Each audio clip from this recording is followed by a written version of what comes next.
Make that big boss less special. It ain't no game, but they saying welcome to the second level. Second level. Second level gaming. Second level. What's up, guys, and welcome back to day 2 of PixelPop 2017. And we are here with Jamie from Gateway Games and demonstrating my favorite board game of the event this year, mostly because it involves giant monsters and mechs. And that game is Defend Neo Tokyo. So, Jamie, if you wouldn't mind, give me a little bit of a kind of a spiel about the game, how you like an elevator pitch, if you will. Sure, yeah. So it's a game. It's a cooperative board game where all the players are playing as giant mech pilots, and you're defending Neo Tokyo, which is a city in the not so near future, against giant monster incursions. So we all have to work together, pretty much. Stop the monsters from killing all the people in the city and destroying the city too much, and you just got to beat them up. So you hear the term Neo Tokyo thrown around a little bit. Like, what defines Neo Tokyo as opposed to regular Tokyo? Is it just future? Or? It's in our specific case, okay. It's years after a big cataclysmic event has happened. So or semi-cataclysmic event, I guess. So and humanity has kind of receded into these population centers. There's a few other ones around the city too, but the one we're focusing on here is Neo Tokyo. Awesome.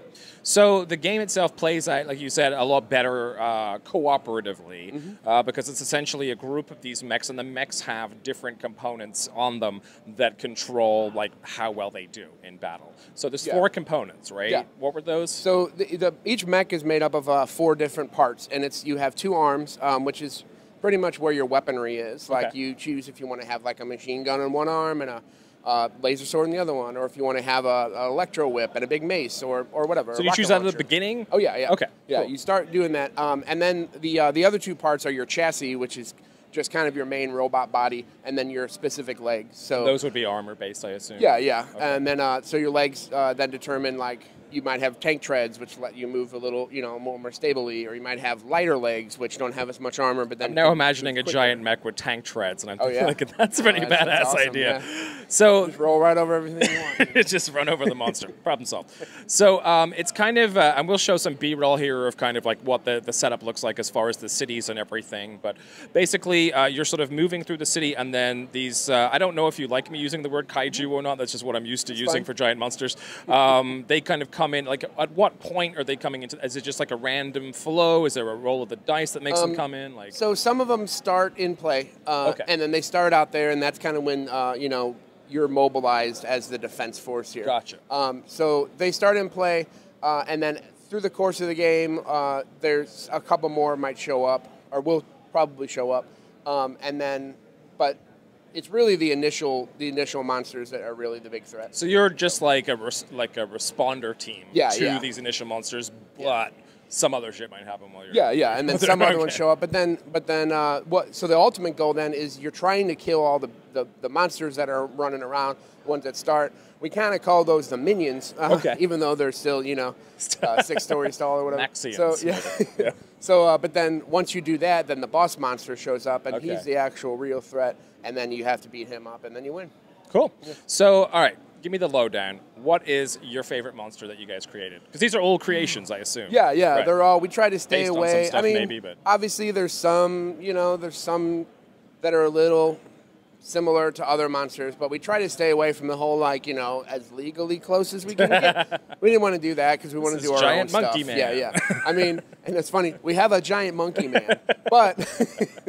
So the way that they evolved and like the story behind how these monsters came to being is pretty unique. Okay. I really like them all. I think probably my favorite though, and that's just based on the artwork that we got back so far, is the Gorganicus, which is the boss monster for the big boss. For the giant, the big guy, and he's kind of a weird rhino, kind of like armor plated rhino, and he's got these weird crystals coming out. It's super cool. That's an interesting choice for like a rhino. I don't think I've ever seen like a giant rhino in a movie. Right. I grew up on creature features, and I don't think that's ever been one, but it should be. It looks cool, man. Giant killer rhinos on the loose. So, okay, what are some of the inspirations here? Because there's some of the inspirations I'd like to feel are obvious, but for you personally, you may have something different to what I have in mind. So, what was it that made you sit down and go, you know what, guys, we need to make a game about defending Neo Tokyo? Right. Well, I think it, like a lot. It doesn't really come off in the game, in the design really, but like I'm a pretty big anime fan, so like a lot of that, a lot of the giant monster or giant robot anime stuff obviously is an influence. Really like that stuff. But then, we've got a comparison to like Pacific Rim a lot. Yeah. And I think that's really Mechs, just monsters. Right. I think that's just with the kind of the there's a monster in the city and you're a giant mech and you're beating them up. Like that's kind of as far as it goes, I think.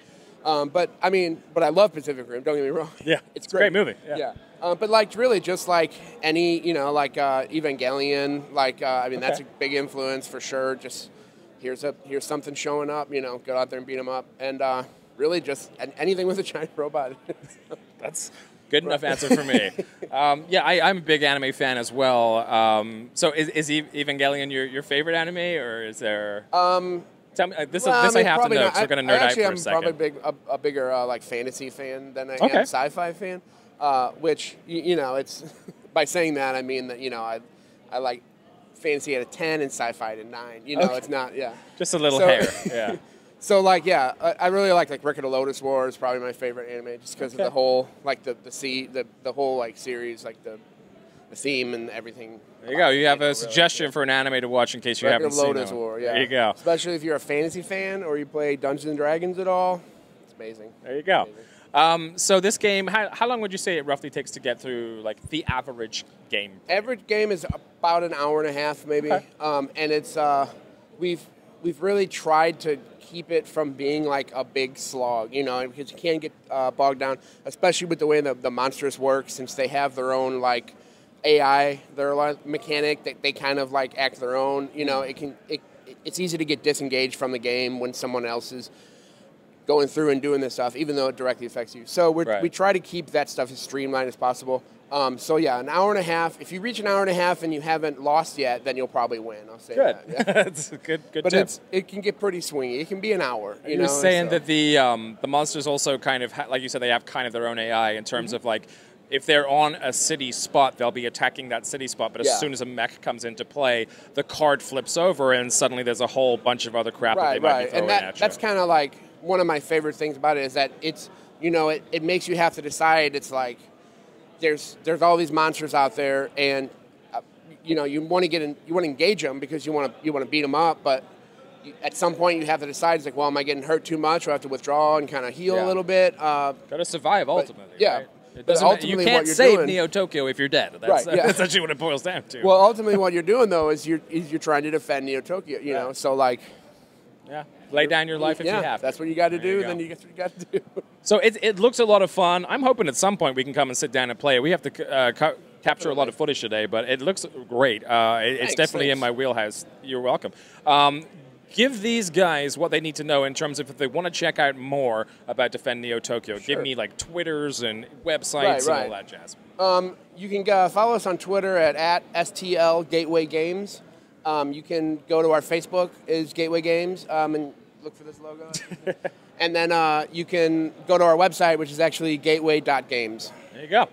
So if you're interested in Defend Neo Tokyo, from what you've seen today, go and check out those links and take another gander at it. And then, are we still in Kickstarter phase? Are we past that? Where are we at Kickstarter right is October 17th, actually. Okay, so, we're going to be launching on Kickstarter October 17th.